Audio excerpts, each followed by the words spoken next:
And what's the output I'm expecting here? As fail, because that's what mathematically I got. I got fail, so fail means 0.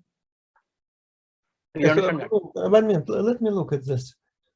Can neighbors classifier, and do you have, what is the criterion for can neighbors classifier? What do you have maximum distance for this or not?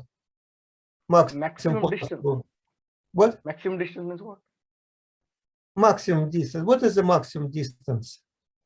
No, that distance is calculated at runtime. Right? Yeah, I understand. I understand this, but you calculate the maximum the distance, but how do you never know? See, you never know how the data points are there in your data, right? So while training, that's why I say lazy algorithm. Why? Because this does not do anything while getting trained.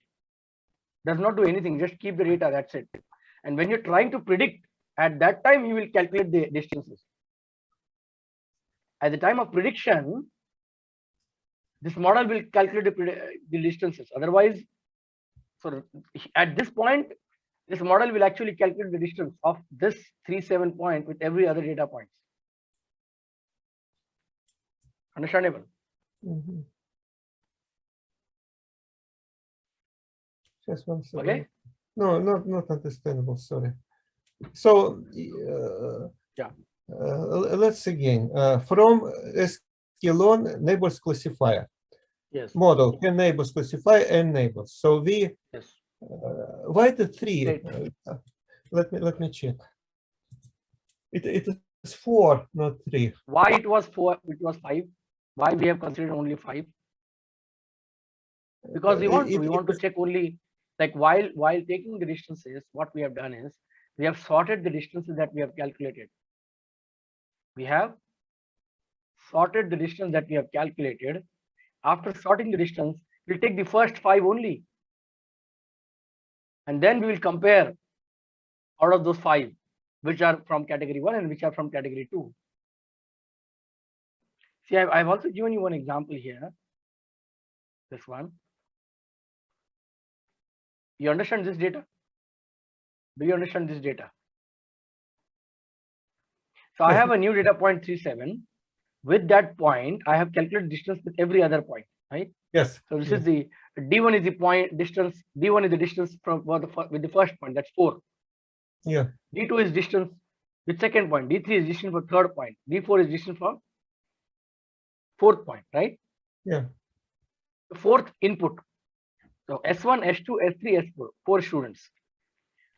Now, based on the distances, we will sort them. Yeah, I understand. So that's what we did. So when we sorted, the D3 comes first, then D4, then D1, then D2. Right? Mm-hmm.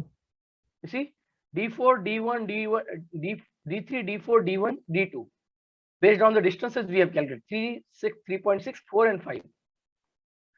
Out of it, we only want to contain first 3. That's 3.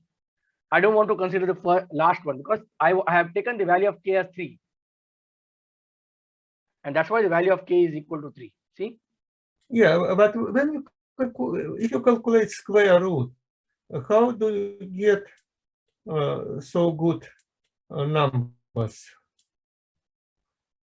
I'm not calculating these.